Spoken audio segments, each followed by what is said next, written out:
Headwaters is brought to you by the Glacier National Park Conservancy. If you've ever driven the length of Going to the Sun Road, you've crossed the Bering Creek Bridge on the east side of the park. You might have been staring up at the mountains and not noticed it, but it is worth checking out. Built in 1931, the bridge is huge, one of the largest on Going to the Sun Road. It's so big that there's a path you can walk on that takes you under it next to the creek. And if you look up, you can see all the beautiful red and green local rocks it was built with.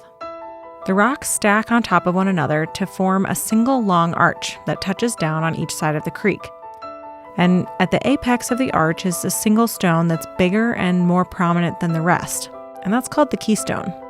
If you pulled out the keystone, the rest of the stones would collapse into the creek. Well, not really in this case. The rocks on the Bering Creek Bridge are just a facade for a concrete arch. But keystones have held bridges and arches together for thousands of years. One iconic stone that transforms two unstable stacks of rock into one of the strongest and most important shapes in all of architecture. In the late 1960s, ecology borrowed this concept and started using the term keystone species. The idea is that some species, like whitebark pine, are so important that they hold up the rest of the ecosystem, the way the keystone holds up the arch. If whitebark pine go extinct, then all the other species dependent on them could go extinct as well.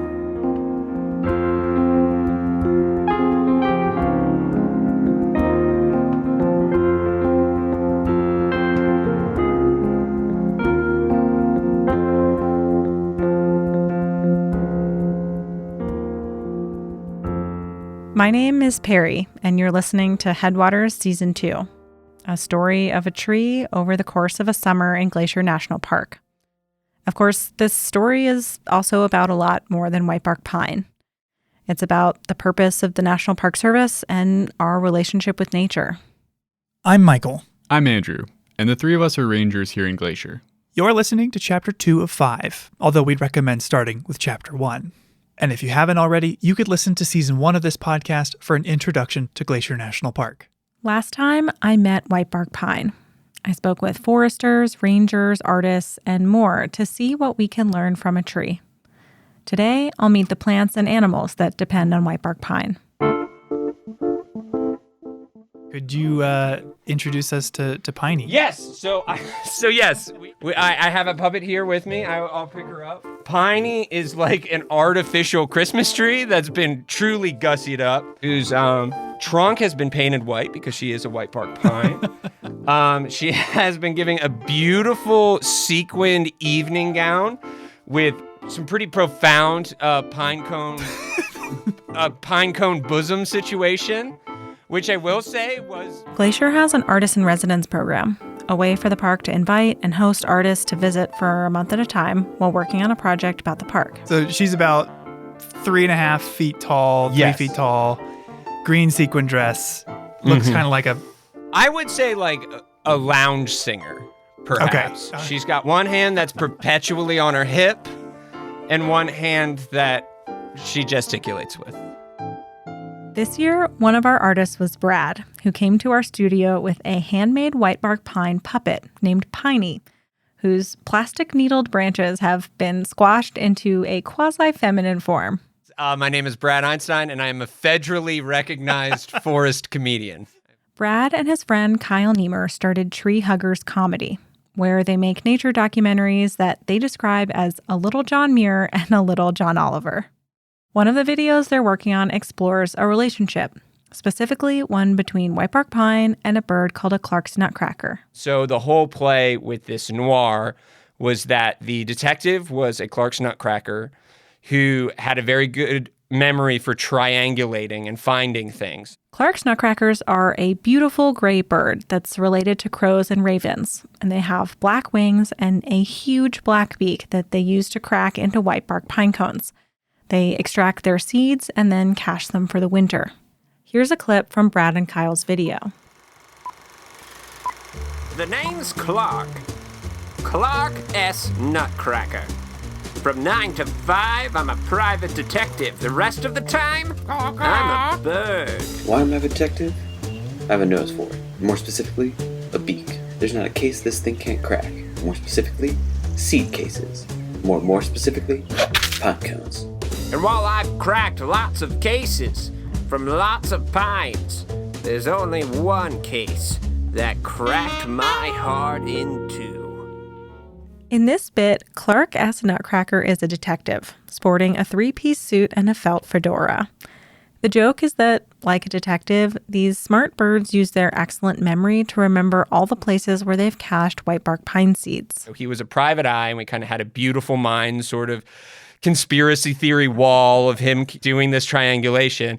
And of course, in that relationship, the whitebark pine was the stem fatale. Of all the mountainside she could grow on for centuries, she had to pick this one. She had a voice like the wind. Hey there, Clark. Which on second thought, it probably was. Holy crow. 300 years old, she had roots for days. In short, a real stem fatale. And hence she's a little mysterious, sassy, I don't know, a tragic female protagonist. Oh no, her base fell off. What would I, after watching this bit, what would you hope I would get from it? One, I think the whole goal always is to kind of remove the otherness of the natural world and use irreverence in a variety of different ways to promote reverence. Whether that is a feeling of awe towards the grandeur of the natural world or a feeling of intimacy that like these creatures, these relationships, this interspecies union is not so different from the relationships that we as humans have.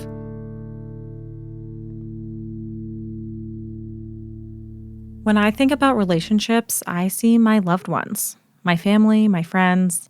I don't usually think of the natural world. The way plants and animals interact, the food chain we're all taught in high school, it can feel very transactional, kind of unfeeling. But is that really true? How do the bonds between plants and animals compare to our human ones? How can we relate to them, or, as Brad said, share a feeling of intimacy with the world around us? Biologists call an intimacy between species symbiosis. The literal translation from its Greek roots means living together, and that describes most life on Earth, depending on one another. As humans, we depend on plants and animals to survive and to add richness and beauty to our lives. Symbiotic relationships take many forms. Sometimes, like a tick on a deer, only one member of the pair benefits. But when both benefit, like with whitebark and nutcrackers, it's called mutualism. They each gain something and they help one another. I'm Lisa Bade. I'm a wildlife biologist here at Glacier National Park. I mean, I've talked with some other biologists. When we mention Clark's Nutcracker, they're like, oh, what's that? And it's like, oh, okay. Not everyone is aware of birds and the important ecological role they play in the ecosystem, so. You might remember Lisa from season 1 of Headwaters in our story about harlequin ducks. Well, she studies a lot of other species, including Clark's nutcrackers. You've already heard a bit about their unique relationship with whitebark pine and how they use their specially adapted bills to open cones, extract the seeds, and cache them in the ground. But you mentioned that bill, and it is stout, it's powerful, but it has to be for a reason, because most pine cones open on their own to disperse the seeds, not whitebark. The only way it opens is with that Clark's just clobbering it. And it's just amazing to watch. And so when it opens it, that allows it to become available to all these other species too. So. One of the fun things about talking to Lisa is her enthusiasm for the animals she works with. And this is like the most amazing thing about Clark's Nutcrackers to me. When I first started working on this proposal, they are the only bird in North America with a sublingual pouch. That means a pouch under the tongue. And they have co-evolved with whitebark pine to collect those seeds. They put them in that little pouch, and if you're lucky enough to see that start bulging, you can actually see the definition of the individual pine seeds. I have to say, I've talked with a lot of people who love these birds, and no one has been so excited about their sublingual pouch. Yeah, no kidding. So it's basically the bird version of a squirrel stuffing food in its cheeks?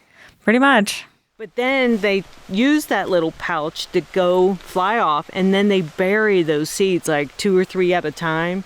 And their memories are phenomenal. And they can remember like 98% of the places where they... Each individual can cache anywhere between 30 and 100,000 seeds in a year.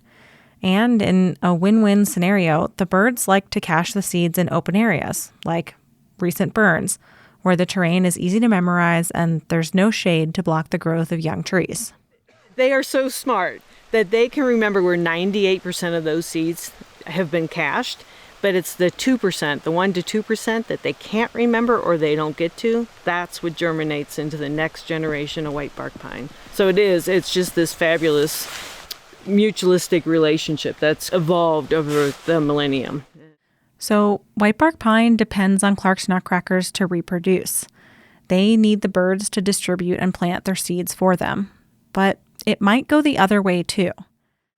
Nutcrackers can survive without whitebark pine seeds. They can eat other foods and get by.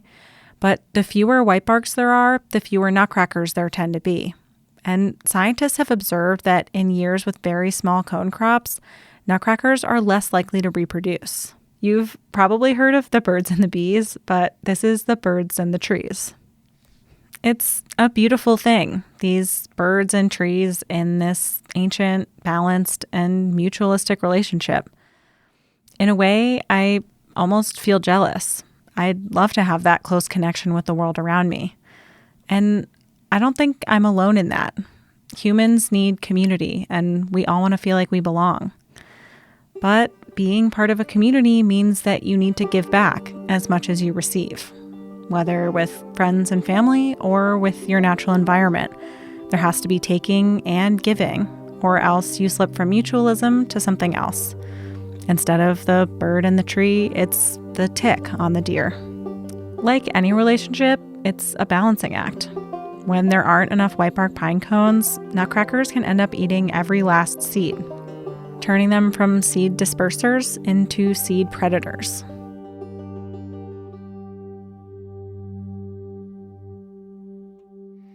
Clark's nutcrackers and whitebark pine have this mutualistic relationship, where the bird feeds on the seeds, and the tree depends on the bird to plant the seeds and to sow the next generation. But lots of other species depend on whitebark too. Whitebark pine seeds are an excellent food source for a variety of birds and mammals. Woodpeckers, jays, ravens, chickadees, nuthatches, finches, feeding on whitebark pine, as well as grouse, ptarmigan, chipmunks, ground squirrels, and of course the red tree squirrel. Mice. I've found whitebark pine seeds in coyote scats, and I've even seen evidence of deer feeding on them. That's Kate Kendall. She worked for decades studying grizzly bears here in Glacier as well as all around northwest Montana and in Yellowstone National Park. In addition to all those birds and mammals that will eat whitebark seeds, bears, and especially grizzly bears, love to eat them too. Stop. It's a highly preferred food. I even know of a study in northern or central British Columbia where there are spawning salmon. Bears choose to go up and feed on whitebark pine seeds when they're available, even when they're spawning salmon in the creeks below. How did you realize that grizzlies were using whitebark pine seeds? Well, first of all, in Yellowstone, we had a lot of radio-collared bears, and we could see their movements moving to whitebark pine stands in the high elevation late summer and fall. We also paid a lot of attention to bear scats or their feces. And it was very obvious when bears had been feeding on whitebark pine seeds, there's almost nothing else in their scats. And so it's very easy to tell what they've been eating. But while Kate knew that bears were eating whitebark pine seeds, there were still a few mysteries. For starters, how are they getting the seeds out of whitebark pine cones? No one had seen it happen in person. So Kate took a bunch of whitebark pine cones to the Boise Zoo to find out. So I took a bunch of cones and then individual pile of seeds that I had laboriously extracted from the cones to the Boise Zoo, where there were 2 10-year-old grizzly bears that had been orphaned when their mother died in Yellowstone when they were just cubs. They had gone through 1 year of feeding with her. And then the next spring, the mother died and they were put into a zoo. So they had been in captivity for 9 years. Kate hoped these 2 orphaned cubs would show her how bears accessed whitebark pine seeds.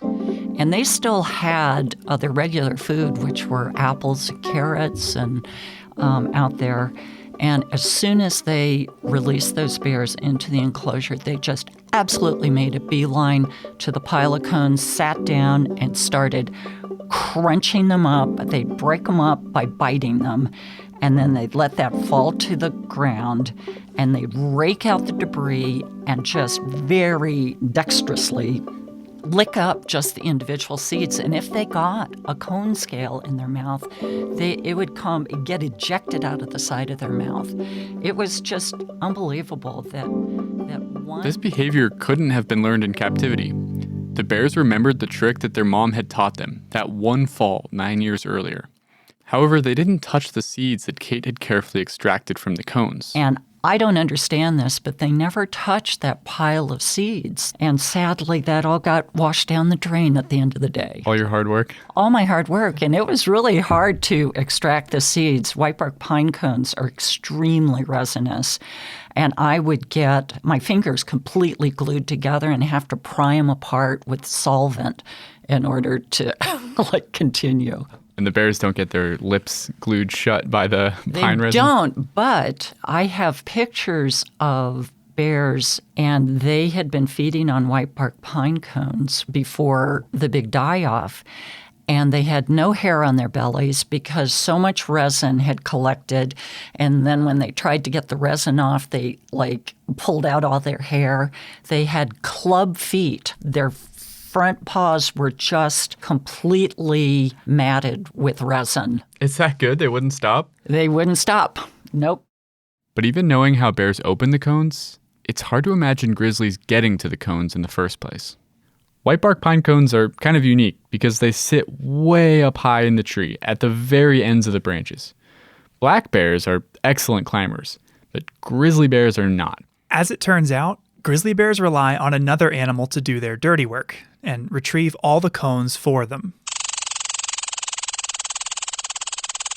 You recognize that sound, right? Of course. They're all over my yard right now. Red tree squirrels. Oh my gosh. Yeah. I know. They're just these piles of cones. Yeah, so they chatter outside very dramatically all the time, and they've made these piles of cones all over the yard. Oh my gosh, yeah, look at them. They're just stacked up under these bushes, hundreds of them. Very neatly, all in little rows, all stacked up. And there's more over here, too. I've never noticed squirrels doing this before. But you know why they're doing it, right? I mean, I assume they're to eat over the winter? Yeah, these are piles that have a specific name. They're called middens. Like for your hands? No, it's middens with a D, middens. Oh, okay. I have heard that before. Yeah, and middens are these stashes of food preparing for the winter that they build on all summer, especially here in the fall when the trees' cones are mature. And middens are more than just piles. They look like piles, but they're actually kind of like a refrigerator that preserves these cones all through the summer and into the winter. Yeah. If they just left all these cones out willy-nilly, a lot of them would spoil, would rot, because the cones would start opening. Some of them might even start to germinate and turn into a new tree, which wastes a lot of the nutrients that they could easily get out of the seed. And so it's easy to see why all of this hard work that the squirrel puts in, it's something they get very protective over. That chattering you're hearing is them saying... Squirrel yelling. Yeah, back off. Get away from my pine cones. I've worked hard on that. Don't take my food, which we get to hear all over the park. It's probably not quite as effective when they do it at a grizzly bear, because this is what grizzly bears raid. They raid these middens. That's how they get whitebark pine cones.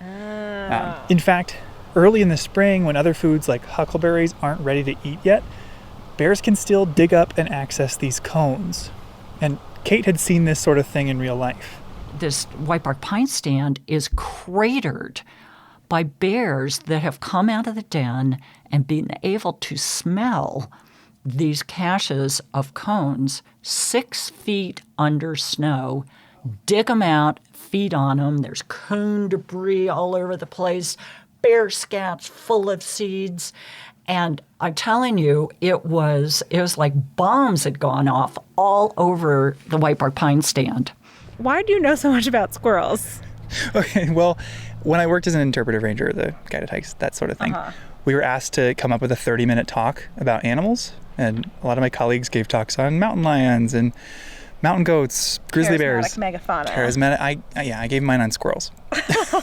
So Cool. yeah, I mean, I really think they are an underappreciated critter in this park. Just because they're common, it's easy to overlook them. But one adult squirrel could have easily cached all of these cones in your yard. Honestly, I definitely have a newfound appreciation for squirrels this summer, watching them run around like tiny lunatics and build up these huge piles all over the yard. It's been really fun to watch. To quantify it, it's like 10 to over 150 cones stashed a day for the average single adult squirrel. How industrious. Very industrious. Over 15,000 in a summer. Wow. So by stashing that many and remembering where most of them are, they are able to stay active all through the harsh Montana winter. Honestly, like looking at these piles in your yard, it's a wonder between squirrels and nutcrackers and bears that Whitebark pine have any cones left, any seeds left at the end of the summer. So whitebark pine trees know that birds and mammals will eat their seeds, but they have this trick called masting that they use to outsmart them. And masting is when a tree that produces fruit or seeds, nuts, chooses to produce them at kind of unpredictable intervals. And so if a squirrel or a nutcracker knew they could come to whitebark pine every year and just eat as many seeds as it wanted, there would be way more squirrels and nutcrackers that could eat so many seeds that the tree would be totally picked over with no seeds left for it to reproduce. So the trees don't produce cones every year? They like take a vacation? Yeah, kind of. They take some years off, which prevents these seed predators from having a reliable food source, which then controls their populations. So then after 1 or 2 or 3 years, the tree will have a mast year and produce a ton of cones, way more than squirrels or nutcrackers could ever hope to eat. Wow. Evolution has given these trees a great strategy for dealing with seed predators. It's almost like they've outsmarted these animals. Yeah, it's almost like they're saying, ooh, nice try.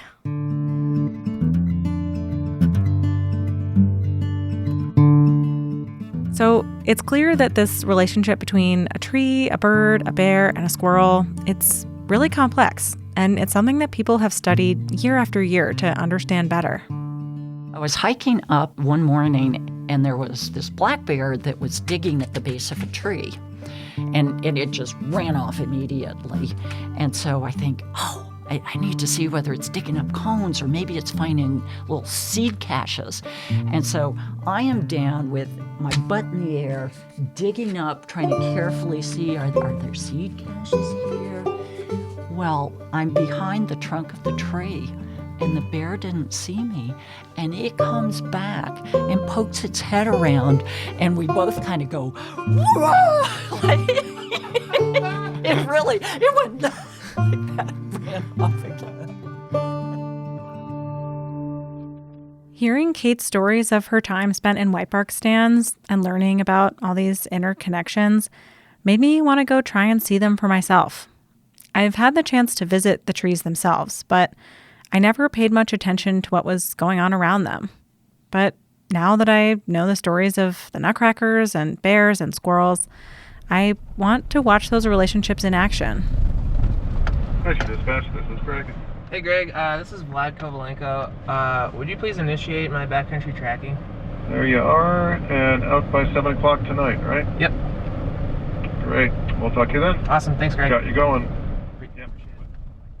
We're driving to the east side with Vlad Kovalenko. He's a grad student at the University of Montana studying Clark's nutcrackers and their relationship with whitebark pine.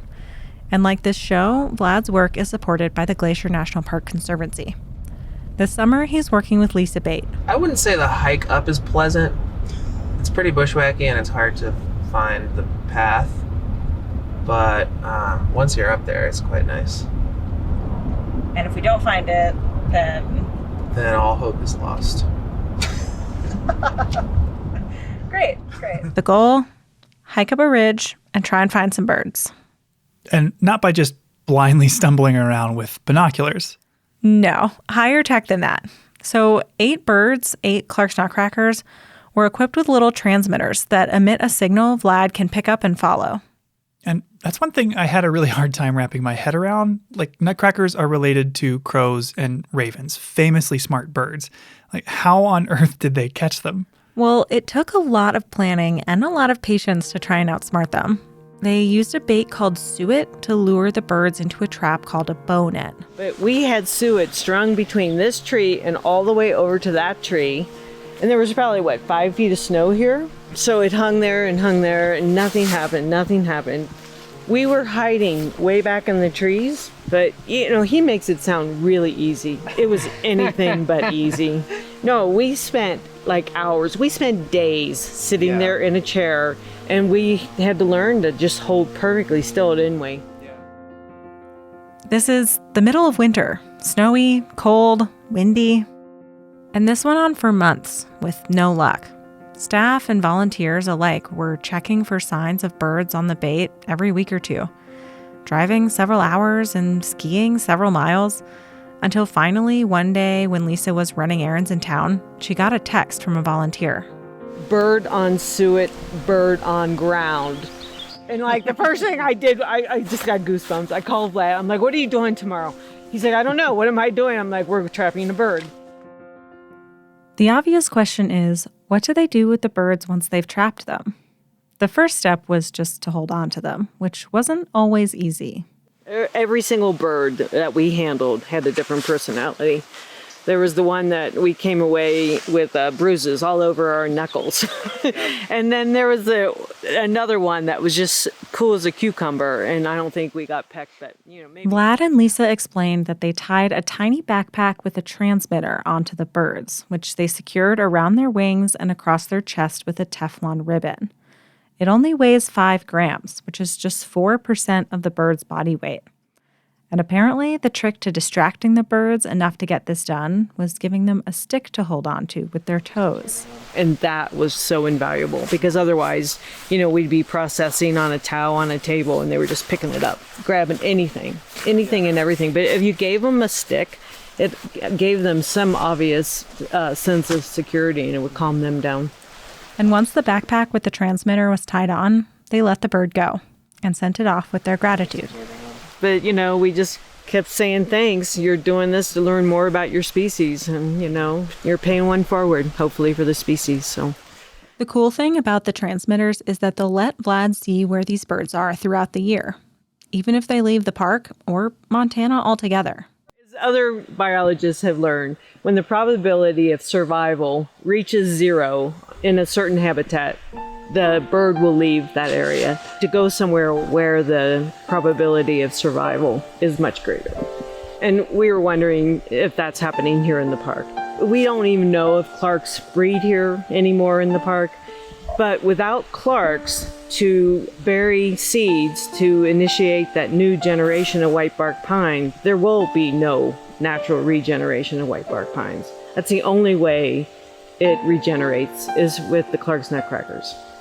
So without Clarks, no more whitebark. And without whitebark, will we lose all of our Clarks? We don't know. That's the downside of this mutualism. Sure, when things are going well, they support one another and they both thrive. But when the scales start to tip out of balance, they all pay the price.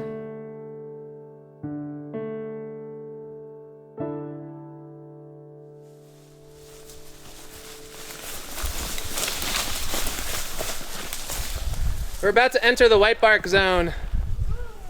It was a pretty steep climb up the ridge, but luckily there were plenty of thimbleberries to distract me. Picked too many berries, fell behind. Here I am. But as we crested the ridge, the forest gave way to a wide open meadow. The high peaks of the Continental Divide rose up above us to the west, and to the east I could see all the way out onto the rolling plains of the Blackfeet Reservation. As we hiked, we were very aware of Kate's stories about running into bears in whitebark pine territory, so we were sure to make lots of noise all day. And we never saw a bear in person, but we did get to see, in sort of a roundabout way, that they are eating whitebark pine seeds. Nice. Oh, that's fresh. Oh. Yeah. Look at those berries. They even chew. We used a stick to poke through the bear poop. I mostly see berries, although... What's that? Need a better stick. Ooh, that could be it. Yeah. That's cool, but also kind of gross. The way Kate put it, it would be pretty easy to spot evidence of whitebark pine seeds in bear scat.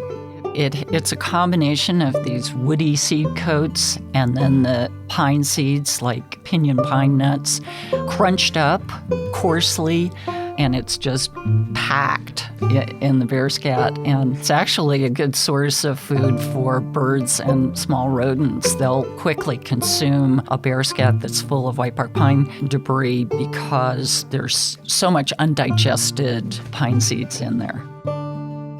It was a pretty cool moment, and I got to see proof of this relationship without having to get too close to a bear.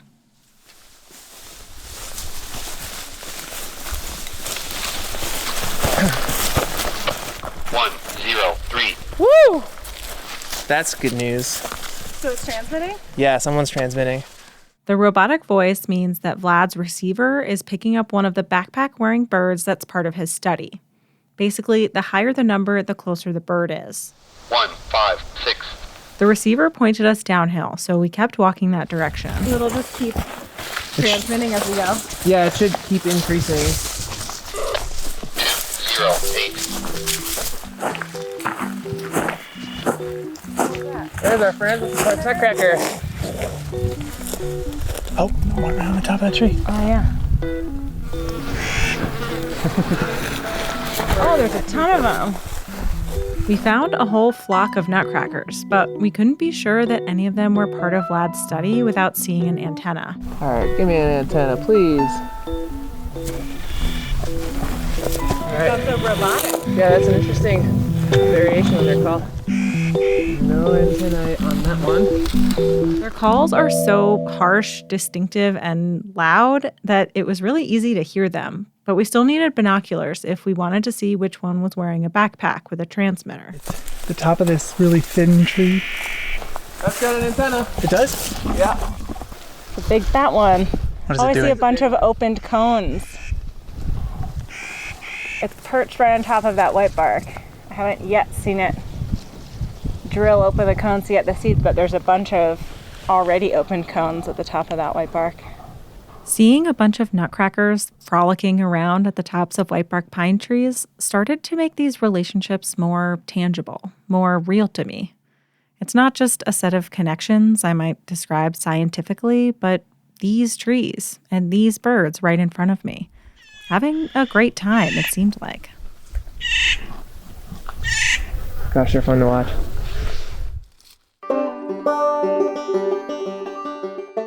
Whitebark's importance to the landscape and the plants and animals that live there is pretty impossible to overstate. But I was surprised to hear that fewer whitebark pine cones in the mountains might mean a bear in my yard. And when the cone crop is low or it fails, those bears tend to migrate down to lower elevations in search of alternate foods. That's where there's more human activity. Bears looking for food in human spaces usually ends badly for the bears. And the fewer whitebark pine seeds there are in the fall, the more often this happens. But the web of relationships stretches even further than that. Big whitebark pine trees at high elevation with their poofy canopies shade the snowpack and slow down spring runoff, so their presence has an impact way downstream. So it just has this huge effect, not just as a wildlife food and shelter, but it affects even human drinking water. It is higher quality and more of it because of whitebark pine's presence. I was camping at Lower Quartz one year. There was a loon nesting. And then the next day I went up to Upper Quartz. It got really, really hot. And when I came back down, that nest was a foot underwater in 24 hours. I mean, we have done research showing that harlequin duck reproduction success is intrinsically linked to stream flows. And in years where we have real chaotic stream flows, high ones, more than one rise and fall, we lose a lot of nests. So Black swifts, as far as we know, they only nest on persistent waterfalls, those waterfalls that are fed by glaciers or snowpacks. So as we lose snowpacks, are we going to lose black swift colonies? We don't know. It's like a spider web. You pull on one little strand and it's going to affect the whole web in some form or another. As Sheena Shah said when we visited the great-great-grandparent tree, if we lose whitebark pine, we will lose a lot more than just a tree. There's this game you can play with kids to teach them about ecosystems and these interconnections. You have the students stand in a circle, and each one gets a card with a different species. Whitebark pine, a grizzly bear, huckleberries, maybe a squirrel. And then you pass a ball of yarn back and forth across the circle to connect each one that provides food or shelter for another. You end up with this crisscrossing web of yarn. And then you have the students lean back just a little bit. And they're kind of skeptical, but the web of yarn supports them. But then you take out your scissors and you snip the strands holding just one species to the others. And the web comes apart and everyone falls down. It's a little silly. Everyone ends up on the ground giggling and there's yarn everywhere, but I like it. I think what I like about it is that it puts people into the web. It reminds me that the word symbiosis means living together. What kind of relationship do I have with the world? It really changes when you realize you're living together and sharing a home. In this crisscrossed web of yarn, I've often seen humans as the scissors, cutting things apart. But maybe it doesn't have to be that way.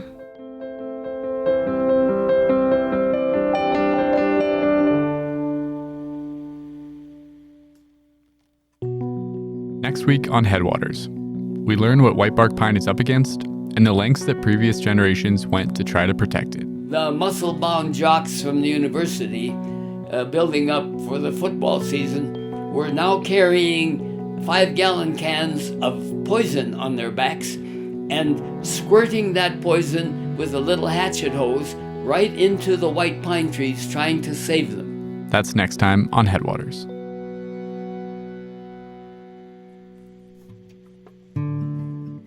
Headwaters is a production of Glacier National Park with support from our partner, the Glacier National Park Conservancy.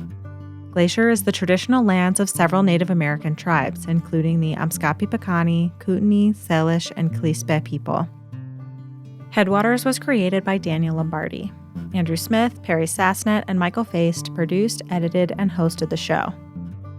Ben Cosgrove wrote and performed our music, and Claire Emery let us use her woodcut piece titled Wind Poem for this season's cover art.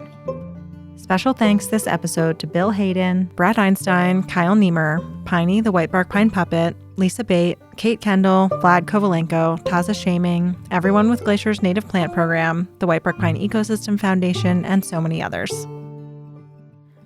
If you're enjoying the show, send it to someone else who loves squirrels. This is like for the end? This is in it, yeah. You saying that's going to be in it. The Glacier Conservancy is the official fundraising partner of Glacier National Park. To learn more, visit glacier.org. I think that's the best one you've done yet. Okay. Do I need to get one more time? I think we're good. Yeah, I think Okay. that's good.